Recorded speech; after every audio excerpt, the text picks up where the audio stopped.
Welcome to Beyond the Game More Stories, the podcast where we explore the lessons sports teach us about life, leadership, adversity, and growth long after the final whistle blows. I'm your host, Dwayne Lightfoot Jr. On this show, we sit down with athletes, coaches, parents, and leaders just to have real conversations about the moments that shape us, the different challenges you experience along the way, the victories, the big ones, the small ones, the setbacks, and just the experiences that stay with us long after the scoreboard goes dark. All right, well, let's jump into today's episode of Beyond the Game More Stories. His journey started at George Mason, where he made an immediate impact as a freshman, earning all rookie team honors and showing early signs of the player he would become. But like many athletes, his path required a pivot, and that decision led him to the University of Louisville, where everything came together. At Louisville, he embraced his role, stayed patient, and when the moment came, he delivered in a way that will be remembered forever. During the 2013 NCAA tournament, he caught fire on the biggest stage, hitting clutch shots and ultimately being named Most Outstanding Player of the Final Four as Louisville captured the national championship. But what makes his story special isn't just the performance, it's the journey to get there. The transfer, the waiting, the growth, and the belief it took to stay ready. After college, he continued his career at the professional level, taking his game both to the NBA's Memphis Grizzlies and also overseas while experiencing basketball from a completely different perspective, learning, adapting, and continuing to grow both on and off the court. Today, he's still around the game, now as a college basketball analyst, where he brings insight, experience, and a player's perspective to the stories we watch unfold every season. This is a conversation about identity, patience, and being prepared for your moment, because sometimes your biggest stage comes when you least expect it. So let's go beyond the game and get into the story with the 2013 Most Outstanding Player and National Champion, Luke Hancock. Welcome to Beyond the Game More Stories. Luke, how are you doing this afternoon? I'm doing great, man. Thanks for having me. I'm looking forward to it. Awesome. I appreciate it. I know you got busy schedules, so I want to go ahead and jump into everything. First off, again, thank you again for doing this. It means a lot to me that you would take the time to do this. So I can never express my full gratitude for you doing this. I want to look at things. I want to take it, kind of beyond the accomplishments and everything that people see on the surface, because I always like to start at the beginning, because this podcast is not just about the athlete or the player; it's about the person. So, if we were to set the table for everybody listening, if somebody were to only know you from the highlights or what they see on TV or what they just heard through my introduction for you, what's something that they don't know about what it took to get you here today? Oh man, that's a great start. I think my path to getting to Louisville and to getting to even professional basketball is just different than most guys that I played with. I played with a bunch of 4 and 5 star McDonald's All-Americans at Louisville, and when I was in high school, I was a pretty good high school player, but not getting a ton of Division I looks. And then my opportunity to go to Hargrave Military Academy came about, and I remember having a tough conversation with my family about what the sacrifice to get me there was going to look like. And I remember having a tough conversation with my dad about, like, you know, I've set aside a little bit of money for you to go to school. If you decide you want to do Hargrave, you have to make that work, or you're going to go to school and you're going to figure it out. You're going to work jobs, you're going to, take on student loans, but you're going to school. So if you want this to be where I'll help you, let's do this. If you want it to be, you know, a more traditional route, then we'll do that. But he kind of put it on me really early on, when I was trying to decide where I wanted to go, what I wanted to do, that making a sacrifice was important, and it made me want it even more. Hargrave was not an easy road, but I think it was the best decision I ever made. And, going from basically a no-star recruit to, all conference as a freshman and a sophomore, and then my coach leaves. It's just I have this winding road that I think is different than a lot of people who play at the high major level. And, um, I think my story's unique, but I just love the game, and I got into loving the game a little bit late. But I kind of always tried to bet on myself and always tried to play the long game, because even with all those twists and turns, like, I thought my dad and my uncle and my mom, they gave me good perspective on making some of the decisions, and I'm obviously happy how it worked out, minus a very short pro career, dealing with some injuries. But it was a great run. Yeah, no, and I understand. Again, like you said, the journey, your journey is yours, and it's about what you make from it. You bet on yourself. You took that opportunity to transfer over, knowing that hey, I know that it's going to be hard, and I'm willing to put in the work to get there because this is my dream. This is what I'm chasing. This is what I want to do. So, yeah. As you mentioned, you had the opportunity to transfer over to Hargrave. You started at your local high school, but getting that opportunity to go over there, you were able to gain that exposure and ultimately earn that scholarship to George Mason. Can you walk me through your recruiting journey? I know you said that you weren't getting the looks that you wanted at first, but what was that process like for you? So, I mentioned it was one of the harder but best decisions I made. Like you got to imagine, um, I basically went to 13th grade at a military school, and freshman year for all my friends looked very different than 13th grade for me in military school, and so it was tough to just make that sacrifice. Chatham, Virginia, in the middle of nowhere. You're waking up, at 5:45 in the morning to put your military uniform on and go march around the square. And it wasn't the college life that my friends were getting, that's for sure. But at that point, it was a basketball factory, and um, I don't say this as like I was the best player there, but I was the only player that talked to coaches every single day. And I think that's because I had such a wide range. I wasn't a big time 4 or 5 star recruit, like I said, and we had those guys. We had Deshaun Painter was committed to Florida. This is right after they won 2 national championships in a row. Maurice Creek went to Indiana. He led the country in scoring for a stretch as a freshman. Like, we had a star-studded team, and I just didn't know what level I was going to go. I thought Division I, but that in Division I basketball, 360 plus teams compete for one championship. Low major to high major. So I talked to a coach basically every day, even talking to those coaches from Michigan to the smallest school. Even some of those coaches were kind of unsure about how I fit, and then it's funny the way my recruiting worked out with George Mason because I had an assistant come watch me play, and we're playing pickup games for a couple hours most days. So coaches come in there and they watch a workout, and then you play your pickup games. I had a great day, shot the ball well, played well, and he goes back and he talks to some of the assistants of George Mason. He's like, "You guys got to come check this guy out." So the other 2 assistants come, same thing, come and watch the same type of workout, have a great day, played well, shot it well, all the good things. They're like, all right, we're in. They were having a big recruiting class, and I was number 6 in that recruiting class for the freshmen they were trying to bring in. And so they go back and they tell the head coach, Coach Larinaga, you got to come see this guy. I think he's a perfect fit for us. He's a glue guy, can do blah, blah, blah. And Coach L comes to watch me play. Terrible day. I mean, terrible. I think I scored 4 points in 2 hours kind of day. Just couldn't really get it going. Just one of those days. And Freddie Riley and Maurice Creek were on. And he was like, you didn't play bad. You just didn't do enough out there. I was kind of shocked the way my assistant coaches are talking about you. But he said, we'll call you in a couple days. I have a lot of faith in them. And Coach L actually offered me, seeing me not play well the first time he saw me, but having the belief in his assistant coaches because they were kind of raving about me. And luckily, Coach L went to see me play a couple more times, and ended up playing well. But it's just kind of funny again, my road, my story, and kind of how it all worked out. We had a really good recruiting class that year, and I was one of the last additions. But it wasn't all easy. Coach L had to be convinced by his guys that I was the right guy, and all of those coaches have gone on to be head coaches and done well.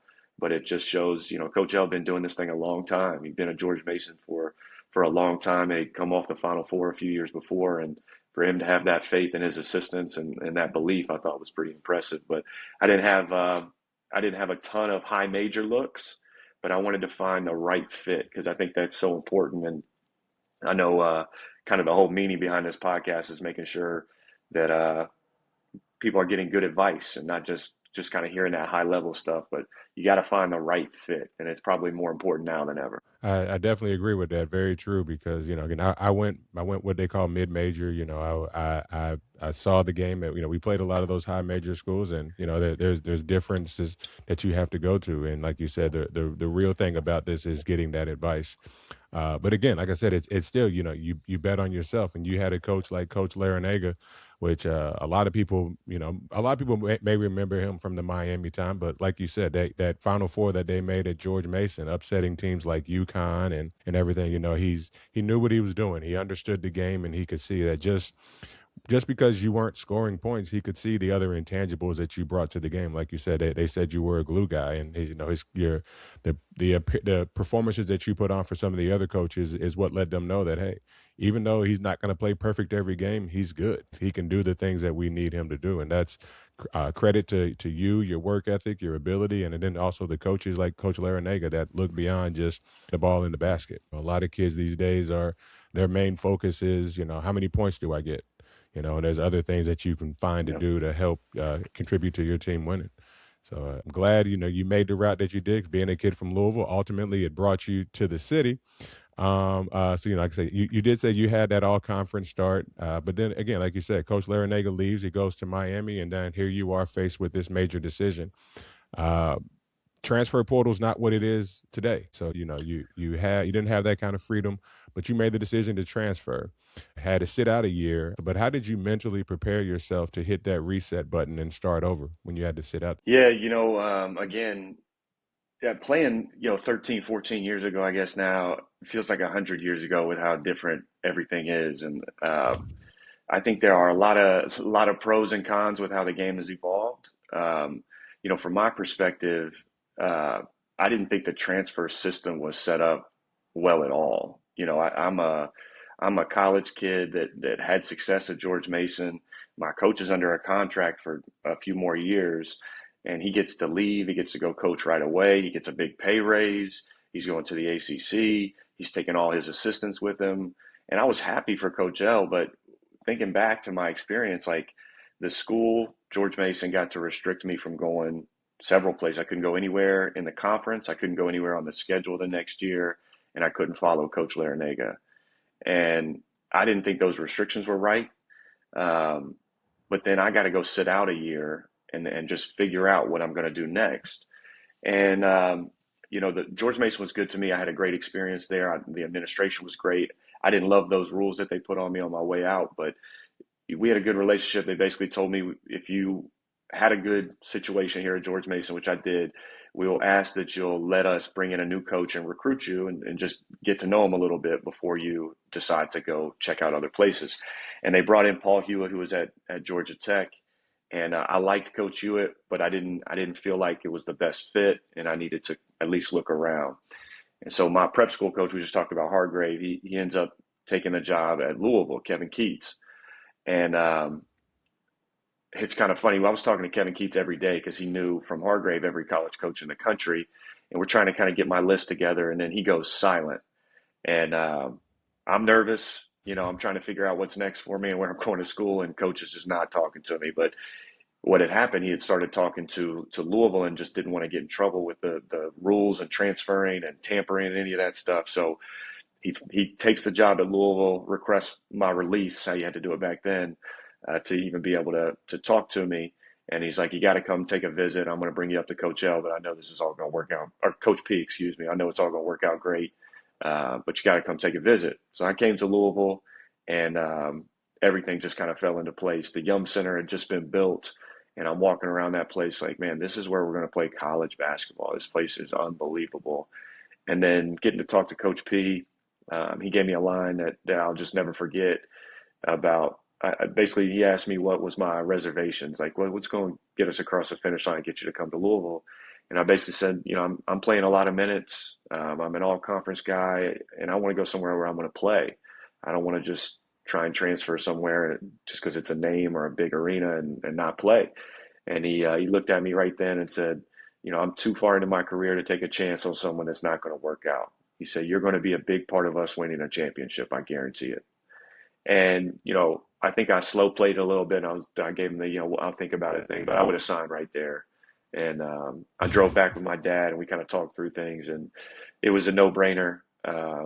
especially the way it kind of set up with the roster. And Kyle Keurig was a senior when I was a redshirt, so I got to learn from a great player that was a all Big East guy. And then, got my opportunity. And I did have some shoulder injuries through that time. That's what made it probably the toughest, is battling through some injuries.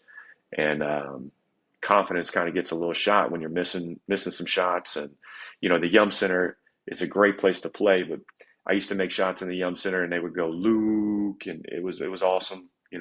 Fans were great. But at the beginning, I started out so poorly shooting the basketball because of my shoulder injury. Those were boos. They were get off the court kind of boos. So battling through my shoulder injury definitely taught me a lot of what you have to focus on. Of not that Louisville fans are anywhere, Kentucky, Duke, Carolina, whatever, are bad people, but they are fans and they're fanatic. And so when you're doing great, they're your best friend, and when you're not, you got to know kind of where you stand. And so passionate basketball fans are going to let you know about it. And luckily, I was able to kind of lock in with the team, and they helped my confidence stay up and push through it. And then the end of the year, works out great with us winning a championship. People forget about the ups and downs and the stuff like that when you're going through it, but it ended well, and I got no complaints. And I felt blessed to be able to put a Louisville jersey on. You mentioned a mid-major. I came from a mid-major, and when you get to make that jump, to me, it was motivating. It made me work harder, made me appreciate all the things more. I was still a broke college kid. I can't imagine nowadays if they're paying you, a few $100,000 a month. But I'm still feel very blessed about my chance to get to Louisville and our success. And my journey was very similar to yours. I wasn't all conference my freshman year, but my coach Thad Matta left and went to Xavier after my freshman year, and I had those same conversations. The same restrictions that they put on us. But again, at that point in time, I hadn't played much, so I didn't have many opportunities. So I'm just learning. Like I said, one thing I like about this podcast, I get to talk to people. And then just kind of learn more about their stories. I know we've talked over the last years or so, but just kind of understanding your process and how it differs from mine. And then you look at, like you said, where the game is at today, just totally different processes. I'm about almost 10 years older than you. So, the landscape looked a little more different for me back then than it did for you. But again, it's different now, and it's constantly changing. And you look at it 10 years from now, it's going to change again. So. But you mentioned Coach Yeah. P. So, as a Kentucky kid, I've known of Rick Pitino since the early '90s. Right, I was fortunate enough; I did get a chance to play against him in the NCAA tournament. We actually did upset Louisville, but my high school coach was one of his grad assistants and managers. So I've been around the Coach Pitino mentality and everything, and he is what many would consider, and even to this day, one of the most mentally and physically demanding coaches in the game, and it is not optional, right? So was there a specific moment or practice where you realized that this is what it's going to take for me to play at this level, playing for somebody like him? I've got to step it up. Oof, a specific moment. I don't know, man. You know, I think that I knew walking in the door that you were going to have to compete every day. I'd heard all the stories about Coach P, but you go through one workout and you just see how intense it is from the start to the finish. Our schedule was crazy, man. Like, you got a 45-minute individual with Coach Pitino in your position group at some point during the day, depending on like your class schedule. You got to get your lift in. Then you've got a 2-3+ hour practice. Now they got rules where you can't have quite as many hours and all that. But so you're going to have a film session either before or after that practice. And then, you got your classes plus your study hall. Like, that was every day. And I know even other schools will talk about that kind of routine or that kind of schedule, but I don't know any coaches like Coach Pitino and at his age that were on the court for every one of those individual workouts, those 45-minute workouts. And that made it so much more intense because we were competing from the second you got out there to the second you were off the court. And I mean, drenched in sweat, just absolutely gassed. And now you got to go find time to get your lift in, recover enough to get ready for your 2.5-hour practice. And I think that even seeing teams now, I'm blessed to get to work with ESPN, the ACC Network. I've been to a ton of practices. Just the intensity and the competitiveness of everything we did, I feel like it's at a different level we had a lot of depth on our team. We had a lot of competitive guys, and you had to go out there and be ready every single day, or you, plain and simple, you were just going to get your ass kicked. And coach wasn't going to let you just roll over and take it. Like you were going to be running, you were going to be, coach getting on you. Um, it was not going to be good, man. You had to bring it every day, and that's what made our team successful. Kind of throughout my time at Louisville is every position, no matter where it was, had a great battle in every drill every day. And that competitiveness, I think, is what drove our team. And I think the best example, my redshirt year, Shane Bohannon and Wayne Blackshear are there. And Montrezl Harrell shows up the next year. Shane had a fantastic freshman year, comes back, everybody's expecting this huge jump. Montrez, people didn't really know about him just yet, but we know his competitiveness. So he was bringing it every day, but Shane was just killing him when he first got there. And the battles between Shane and Montrez that made those two guys just continue to get better and better was awesome to watch and be a part of, the competitiveness every single day. But you could just see Montrez just getting a little bit better and a little bit closer to Shane every single day. And then, by the time they're finishing up their time together, it's more 50-50 and they're battling each other every day. And that competitiveness, I think, is what made Montrez have the huge jump in college that he did and why he ended up being, an All-American caliber player at Louisville. But we had that at basically every position, whether it's, Gorgie and Van Treese, or it's myself and Wayne Blackshear, or it's, Kevin Ware and Russ Smith. It was at every position you had a great battle, to the point where that second team might, they might go a week blowing the doors off the first team.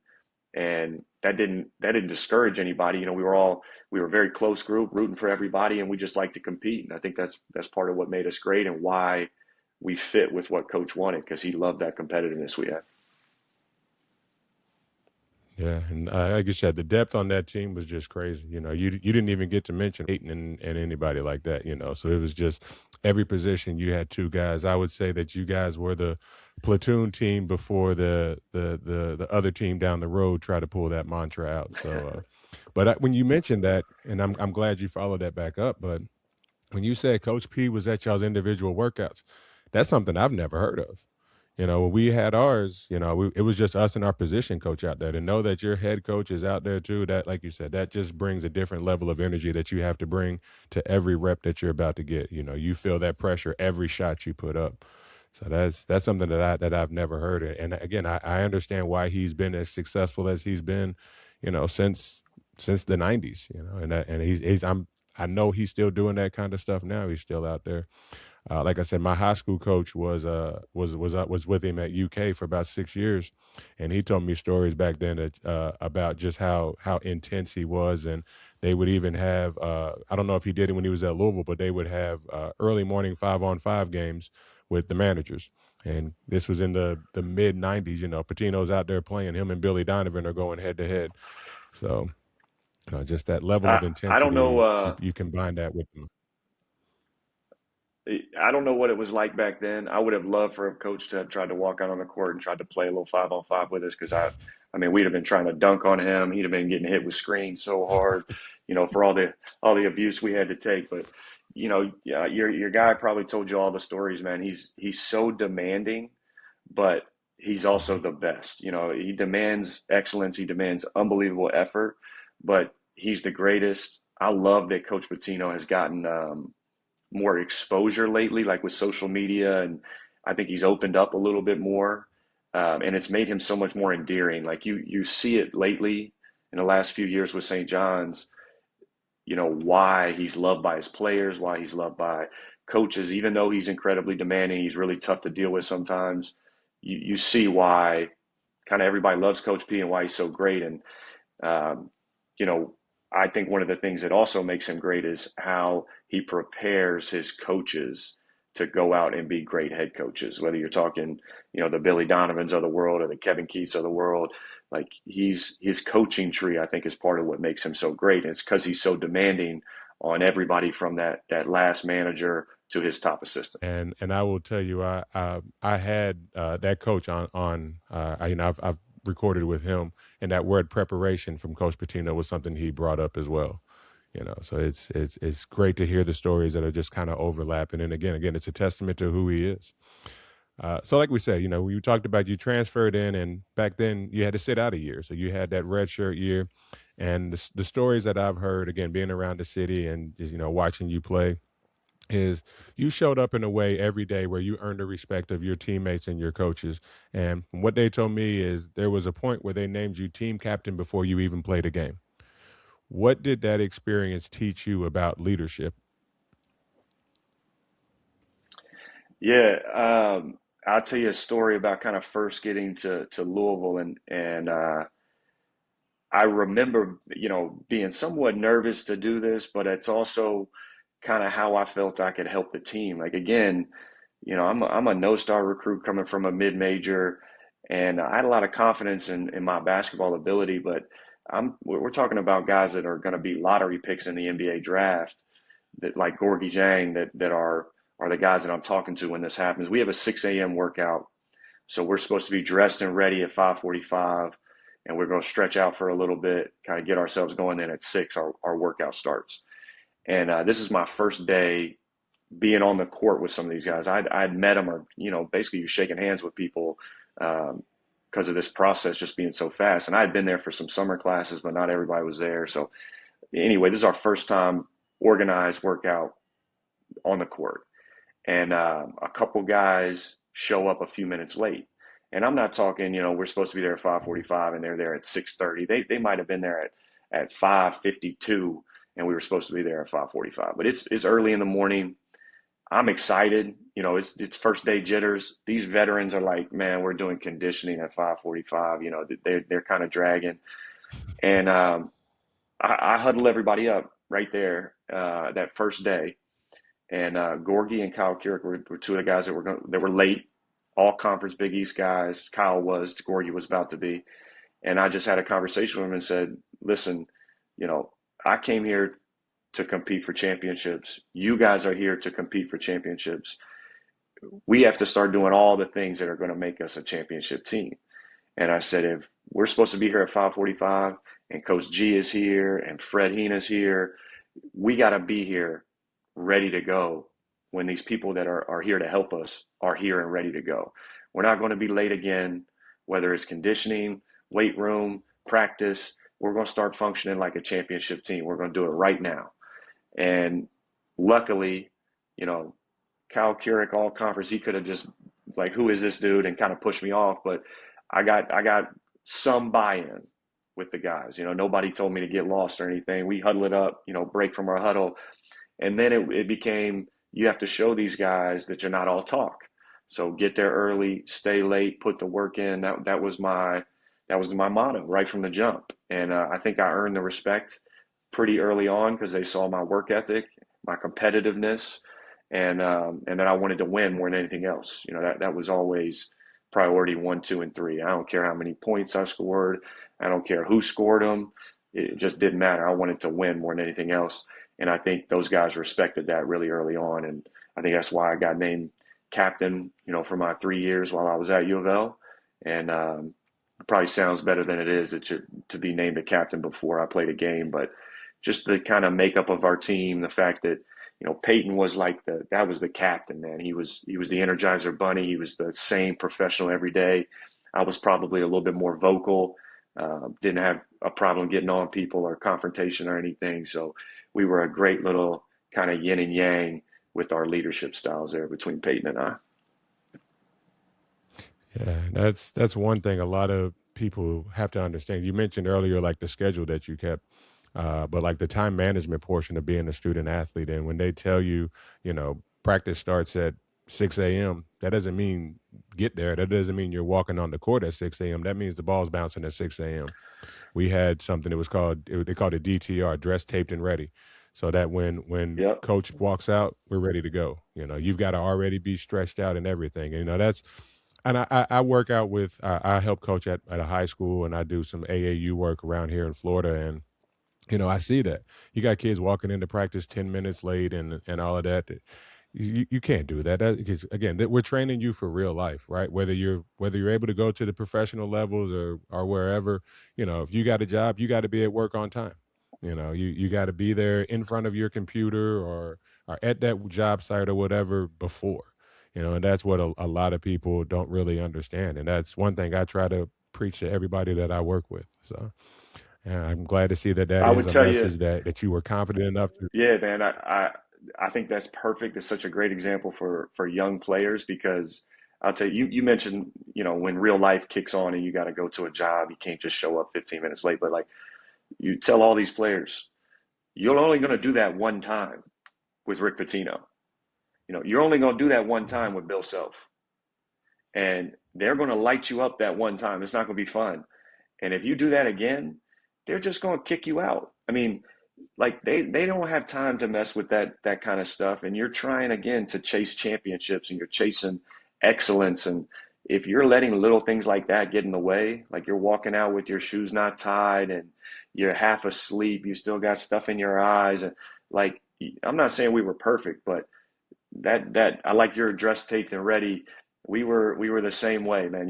If practice starts at 6, especially dealing with my shoulder injuries, I had to get there like an hour and a half before every practice. So if we're going at 6 a.m., I got to get there like 4:30. Fred Heena's turning the lights on as I'm walking in because I got a lot of prehab stuff to get my shoulders ready to go. Like you show up for a 6 o'clock practice at 5:55 and you're not ready to go. I mean, it's only going to happen once with those great coaches, and that'll be normal throughout any major college program. You got to show up ready to go. Yeah. So very true. So we talked about the team. You guys made a national championship, but let's go back a couple of games to the one of the biggest moments, what I would assume in NCAA tournament history, the Elite Eight game against Duke. You guys faced something that no group ever expects to face, and that was seeing one of your brothers go down with an injury. As you all rallied through the rest of that game, were able to come back and pull that out through the tournament.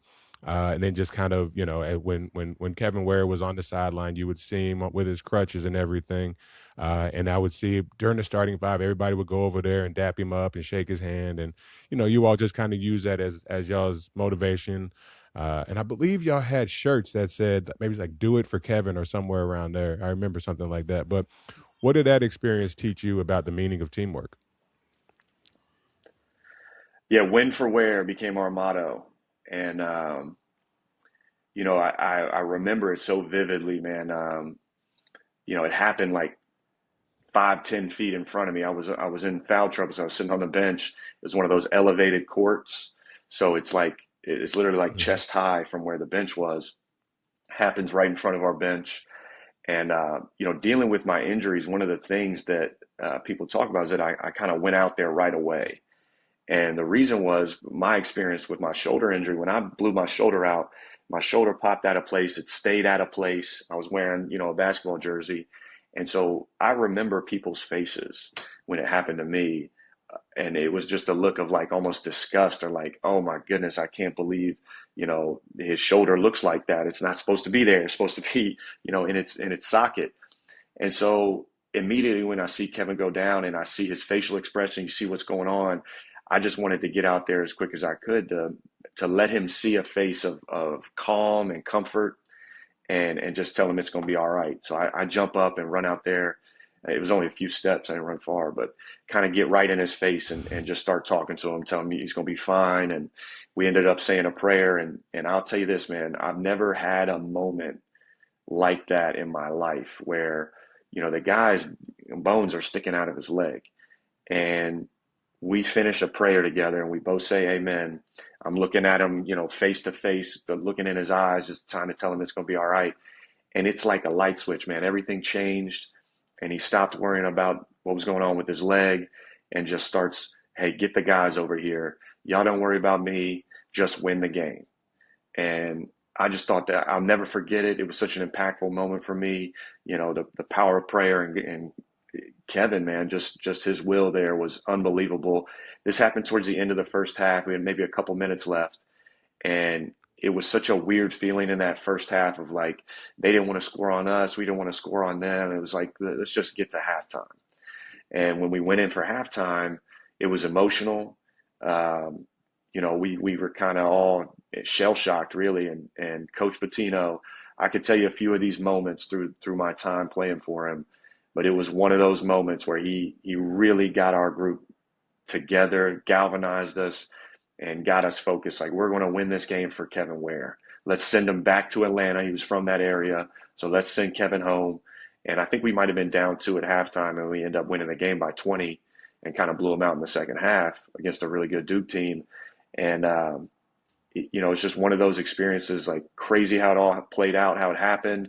But there was no way we were going to lose with what your brother went through right there on the court, and knowing his season is done, and one of those kind of horrific injuries. Everybody kind of remembers that one, but the details there are incredible. And coach getting us to refocus and lock in at halftime and go out there with incredible motivation, just saying there's just no way we're going to lose this game, and not let Kevin get to the Final Four. Yeah, and shout out to Kevin Ware, was able to go through his rehab and everything and got back on the court. So, that persistence as well. So, I know you guys dug in and did it, and, that's just a testament to, to how close of a bond you guys had. And like you said, the power of prayer, that you were able to be there and calm him in that moment, because, his emotions and everything are all over the place. And, you guys huddled around him again, just like as brothers. And that's what helped you guys be as good as you were. And like, you take it back to what you said earlier, it probably came from a lot of that competition with each other.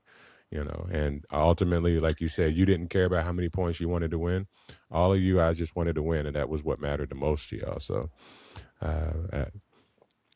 all right. So now we'll pick back up. We'll fast forward a little bit more. So, every year, hundreds of teams start the season with that same goal, to win that national championship, to be the last team standing on Monday, to have the One Shining Moment song played with you with the confetti coming down on your hand. So as you are beginning to make that run, and you started to see that, hey, maybe this is really going to happen, what did you lean on to stay mentally locked in and physically ready, especially because you're at the Final Four, you're playing in front of 70,000 people and millions on TV, for when your personal opportunity came up, that you were able to stay locked in and be ready to go with everything on the line? Yeah, I think we were just focused on how do we win the game. And I think it's one of those things where, well, I'll tell you this first. The fact that Kevin wasn't in the game changed where I was on the floor. And so, like, the injury kind of created some of that opportunity for me, because I kind of went back and forth with Wayne. We played on the left side of the floor where we started our offense for the most part. Russ kind of started the game kind of a little shaky, I guess, and we wanted him in attack mode, but their defense was really strong. We had to make some shots before we were able to kind of penetrate the defense a little bit. So Russ comes out. I moved to Russ's spot at 2, and I'm playing with Wayne, which didn't happen all that much because it was Kevin and Russ at that 2. So I go on the other side of the floor, and coach runs a couple plays for me, and I'll tell you a funny Coach P story. We're in the national championship game, and coach calls a timeout. He runs a play for me and says, put your head under the basket. Do not leave early. Whatever you do, wait for the screen and don't leave early. And Nick Stauskas is guarding me, and he's a freshman. So he comes out with his hands out like this, and not really in a stance, wasn't really locked in. So I take off early, of course. And I'm not open because I take off early because the screens weren't right where they needed to be. So as soon as I catch it, I'm like, man, coach is going to kill me on the next time. I got to go past the bench. But I'm like, I got to make something happen. So I make a move. I get fouled going to the rim, so I'm shooting free throws. But the bad part is it's a TV timeout. So I got to run all the way across the floor and sit there for a long time out with Coach P after I just messed up the play. And coach is just staring at me. As soon as that buzzer goes off, there's a TV timeout. I got to run all the way across the floor. He doesn't look at anybody else. He's just staring right at me. And so I get in the huddle, and he grills me for a minute, and I got to go back out to the free throw line, and we get our plays together. He's trying to get us going because we're down, I think, 12 at this point. I make the free throws. I'm shooting that second one, and for half a second, I'm like, maybe I missed this. I'll stay in the game because I saw Wayne Blackshear go to the table. But I make it. Wayne comes in. He subs in for somebody else. And but the ironic part is coach killed me in that timeout and said, you're messing up the game plan. This is one of the coachisms that you in one ear and out the other. You got to kind of take away the real point of the meaning and not exactly what he says. He said, you do something like that again, you're never going to play this game. You're killing us, kind of thing. And the next 4 possessions, I get 4 threes, and luckily all of them went in. But we go on like a 14-point run where I think I get all of them. and the first half ends with a Montrezl Harrell just wild dunk, where the loudest arena I've ever been in is The when he lob. dunks that basketball for sure. Yeah, the lob from Peyton, it was unbelievable. And then we go into halftime and we're so fired up, having just made that big run. And I talked to Coach Beeline. He was a coach on one of the USA teams I played for, and he said their locker room, they were just shell shocked, like they had just been hit with a haymaker and they didn't know how to respond. Where we were thinking this game is ours, or there's no way we're losing this one. Kind of getting all the momentum back. So refocusing at the Final Four, it was a business trip for us, and we were so focused on the game plan.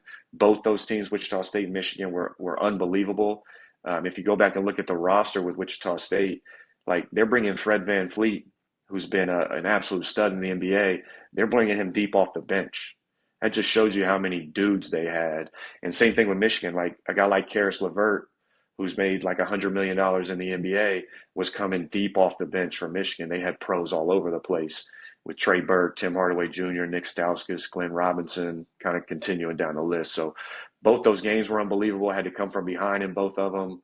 But I think our conditioning, our competitiveness, and really our style, I don't think anybody lost confidence at any point in any of those games that we were going to make our run and we were going to win, even being down, 12, 14, whatever it was in both those games. Yeah, no, a very star-studded Final Four, and I laughed when you said that, you saw the sub coming to the table, because I've been at the free throw line many a times and thought about just missing so I can stay in the game.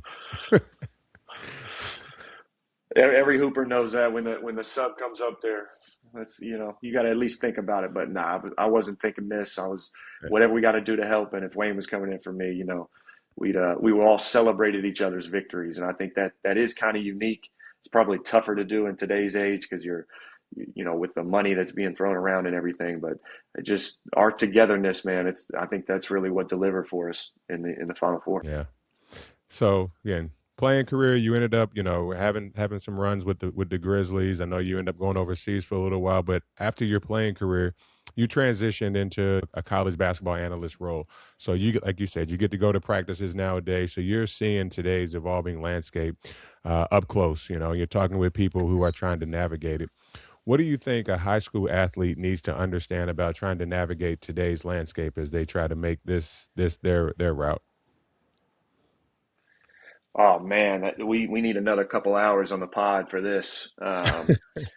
There's there's just a lot, man. I think, especially when I was coming through, I think our eras are a lot more similar than today.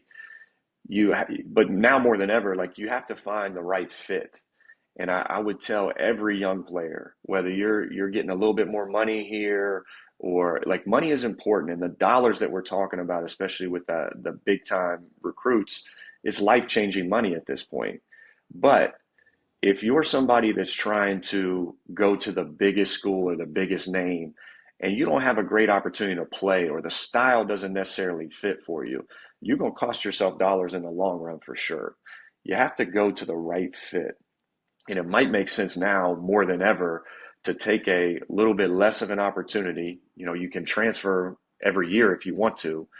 I don't necessarily think that's the right thing, but you got to put yourself in the best position. But go somewhere where you're going to play, where a coach believes in you, where you're going to have great opportunity, and kind of build your resume from there. Don't just go to the biggest school or the biggest paycheck, because I think down the road, especially if you're a freshman or a sophomore, you're going to cost yourself dollars in the long run. And, I wish NIL was around, 13, 14, 15 years ago. I think I would have done really well. But I think my route kind of speaks to what I'm talking about. Go to a place where you got a great opportunity to play. You're with a coach that has a style that fits, a winning culture that makes sense for you. Build and kind of grow your resume, and then it can open up doors for you down the road. But I would also add, we talked about this earlier, it's not all about scoring points. Like, coaches want winning habits. And the biggest, like, I know he put up crazy stats, but I've watched the Boozer boys, Carlos Boozer. I got his book right here, actually, kind of ironic. We're going to talk about him for a second, but I've done the ESPN ACC Network stuff with Booz for a long time now. And we've become really good friends. And over the years, we've been watching on his phone his boys at Columbus High School in Miami playing tournaments all over the place. And he has built their basketball careers around winning habits, not about how many points you score, not about showboating or anything like that. Those dudes want to win. If you go look up their high school resumes, there are few ever, all time, that are as stacked as the Boozer Boys high school resume. And then obviously they were phenomenal in their freshman years at Duke. So I would just say it's more than just scoring points, being a good teammate. You listen to some of these great coaches about how they evaluate young players. Yes, they want to see if you can go, but they want to see how you interact with your coaches, how you interact with your teammates, how you handle the down parts of the adversity that you face during a basketball game.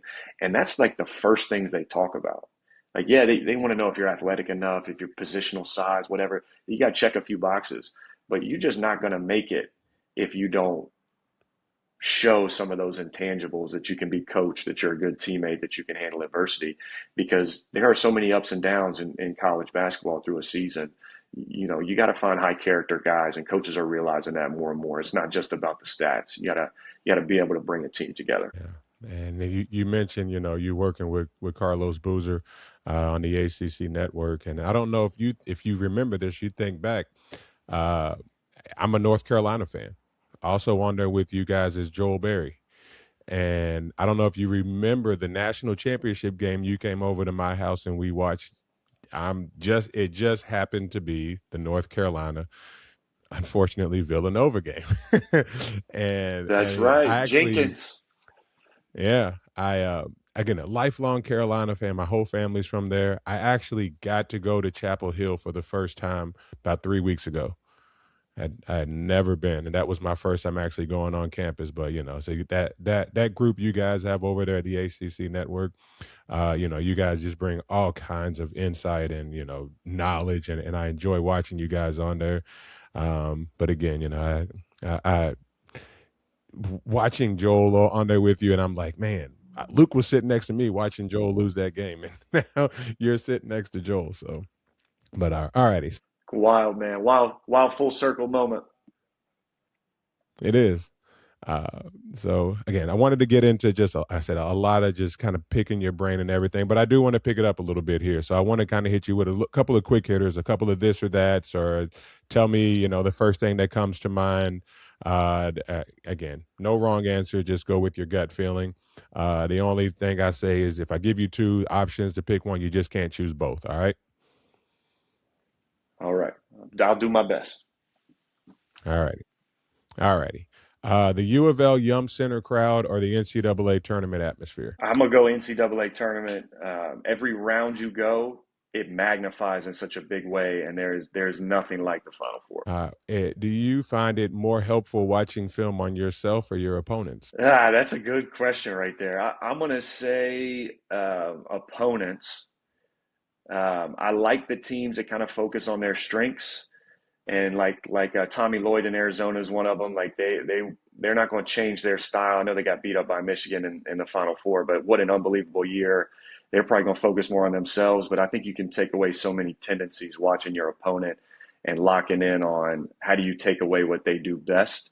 And Coach Pitino would like that I answered that way. We'll go with your opponent. I will tell you, his my high school coach, who was his GA and manager, said the same thing. So I see a lot of it.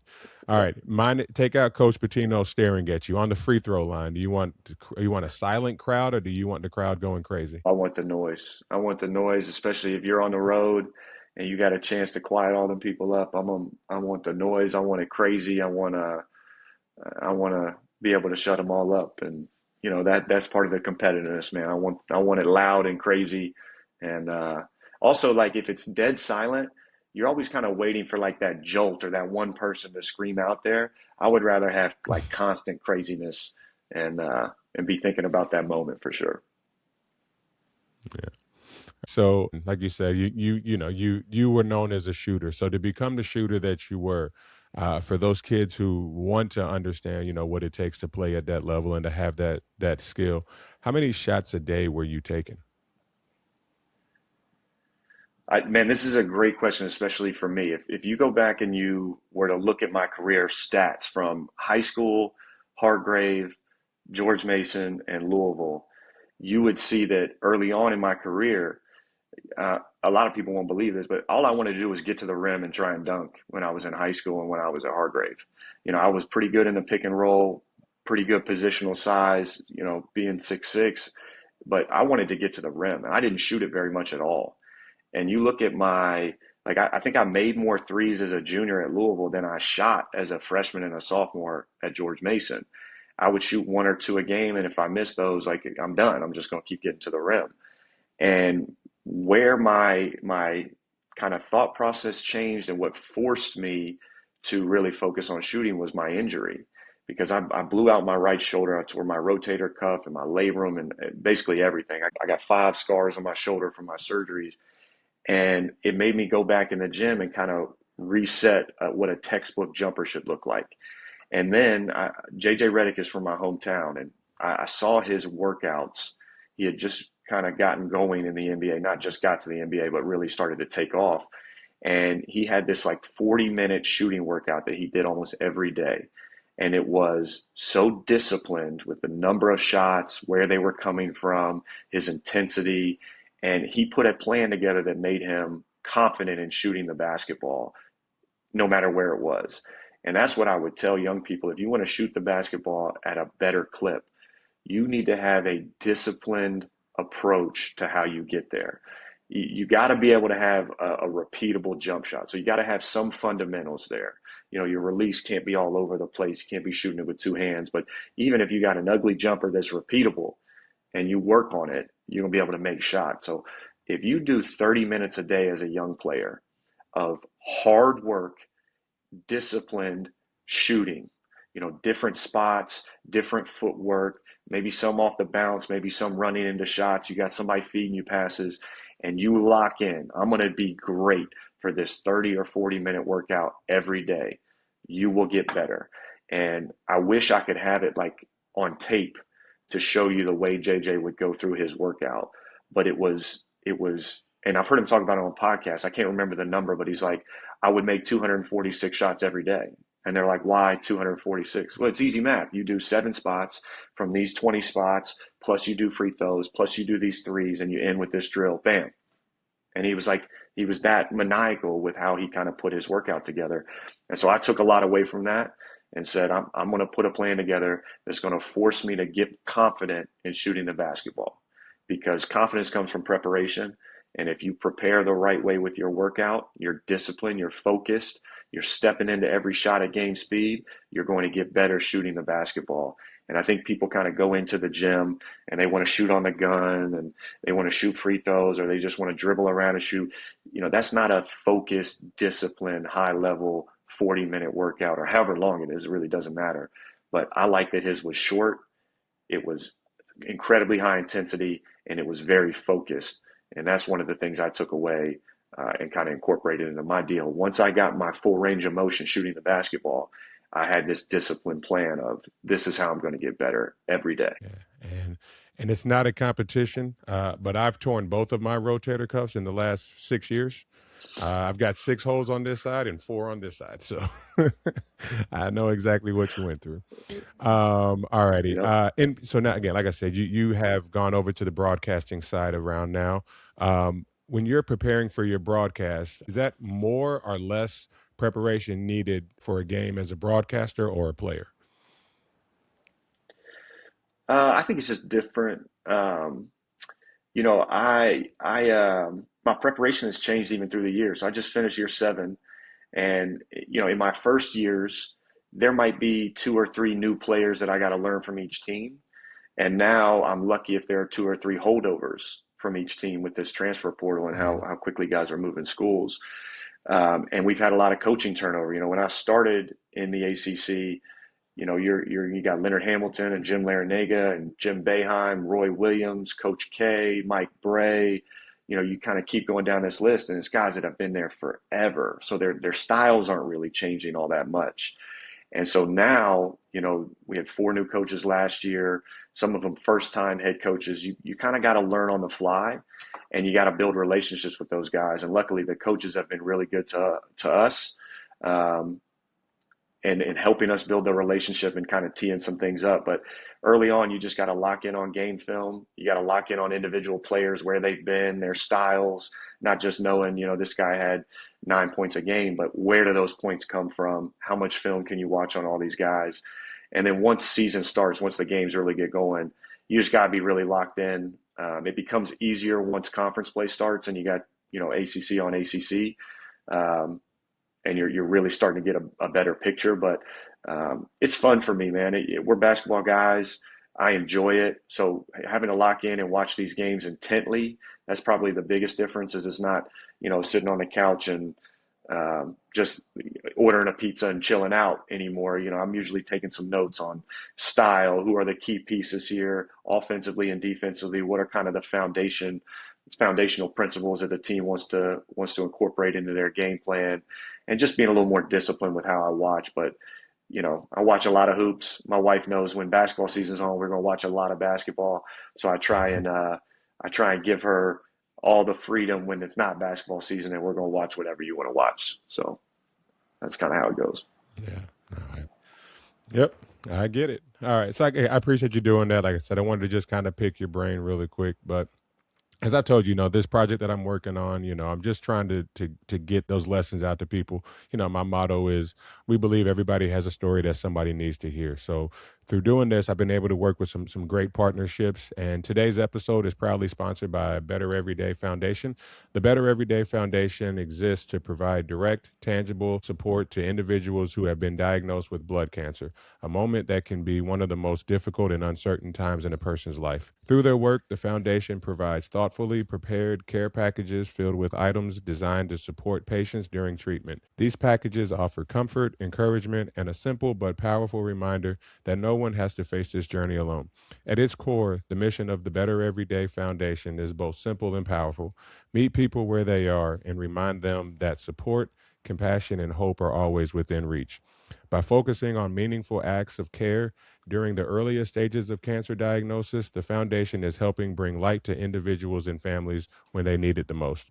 We're proud to partner with an organization that leads with compassion, action, and purpose, making a real difference in the lives of those facing one of life's toughest battles. To learn more about the Better Everyday Foundation, support their mission, or find ways to get involved, we encourage you to connect with them and help them continue to spread the word. On Instagram as the Better Everyday Foundation. The Better Everyday Foundation, reminding people that even in the hardest moments, we can still move forward better every day. All right, Luke. So as we wrap things up again, I want to thank you for taking the time to do this. Just good catching up with you, hearing a lot of your stories, learning about Luke before the Luke that I met, the one that I saw on TV. So I really appreciate you doing that and sharing that with me. But before we close things out, I wanted to give you the opportunity to share with the audience anything you got going on or any projects you're working on, anything you got coming up, your social media, or anything like that.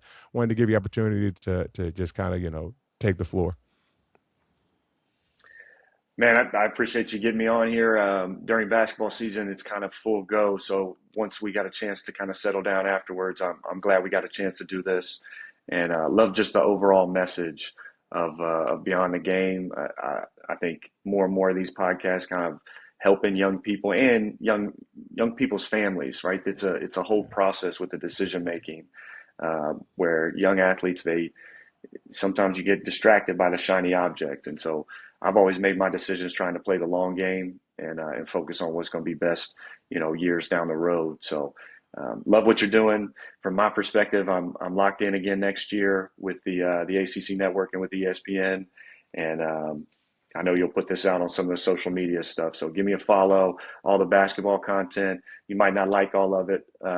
If you're strictly a Carolina fan, because I show love to everybody in the ACC, but at the same time, I try and call it like I see it. As some of the advice I got from some of the big dogs at ESPN when I first started was, you don't want to look like a homer, but you got to just call it like you see it. If Louisville's doing great, I'll say that. There were several years where they were doing really rough. I'm going to say that. So I try and call it like I see it with every team. Hopefully people see how much I love college hoops, man. There's nothing like this game. It's been great to me, so I love giving back to it. Appreciate you having me on, man. It's been great. All righty. I do appreciate you taking the time. So everybody, please go out, support Luke. You know, he's working with the ACC Network and with ESPN, doing his thing out there, analyzing sports, giving you guys the knowledge and information and just insight of the overall game. So please check him out on there.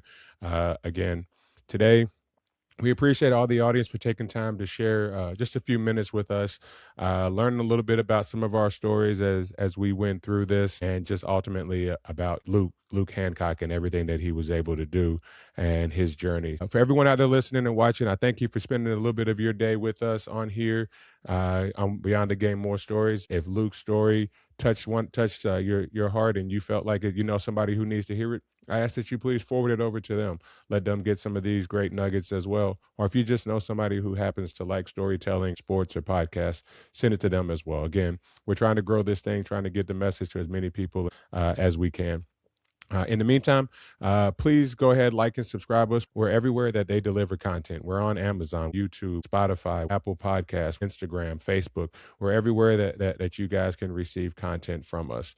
Additionally, if you want any more information, you can visit us online at www.btgms.com. On there, you're going to get more information. We'll have all of our latest episodes. The official podcast merchandise is on there as well. So again, we ask that you just continue to help us grow. But I'm your host, Dwayne Lightfoot Jr. And remember, the game may end, but the lessons don't. They last a lifetime. So we'll see you next time. Beyond the Game.